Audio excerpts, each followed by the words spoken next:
So in summary, change is a constant, plenty of opportunities.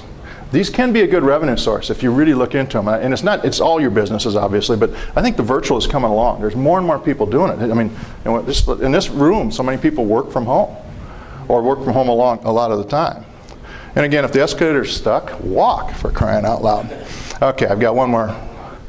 For the best advice, from none other than Michael of Office. Don't get any better than him. What is the most inspiring thing I ever said to you? What's the most inspiring thing I ever said to you? Changed my life. Whenever I'm about to do something, I think, would an idiot do that? Yeah. And if they would, yeah, don't be an idiot. Do that thing.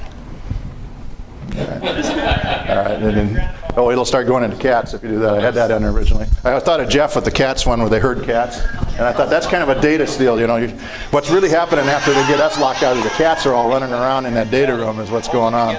So.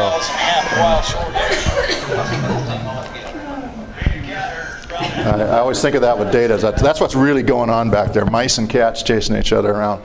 So anyway, it's been an experience. We've learned a lot, actually. And again, I think the ironic part is in the last 2 years, everybody's, I don't care what I'm giving a presentation on, I've done a lot on smart home and doing that stuff, and all of a sudden they're coming back saying, well, how's your business going as a virtual business? So that's some of the challenges. So any questions or anything you can think of didn't cover?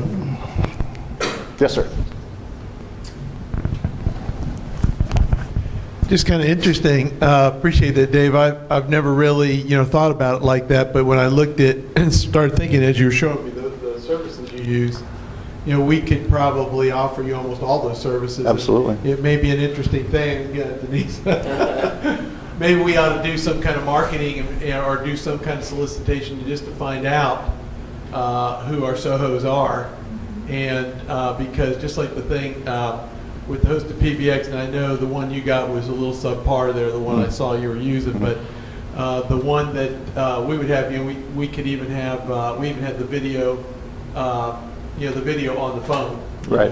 So that you can actually see each other when you're talking. I mean, but all that connectivity, a lot of those services that you're buying, we can get from data centers that we've got relationships with right now. And I never really thought about that. Well, and again, there's no boundaries. There's no boundaries to, like Steve was talking about and Juan was talking about. There's no real boundaries here, so I really don't care if I'm where I get it from, as long as I can get something quality. I mean, one of the things we thought we'd do is a lot more video chats. Just really hasn't worked out that way. I'm not sure exactly why, but maybe we get it done or we see enough of each other that we don't do it. Of course, a lot of times guys throw the Skype at you, and I just hate Skype because it's always, I never have had a good experience with Skype, and I've used it a lot, and some people swear by it, but I just hate having the echo and the delays and that and distractions. But yeah, I mean, I think that's part of the thing that I learned of, you have a product base out there, and maybe you have a client base that you're not utilizing as much. Anybody else? Otherwise, I really appreciate you guys, Jeff and Ken, inviting me over.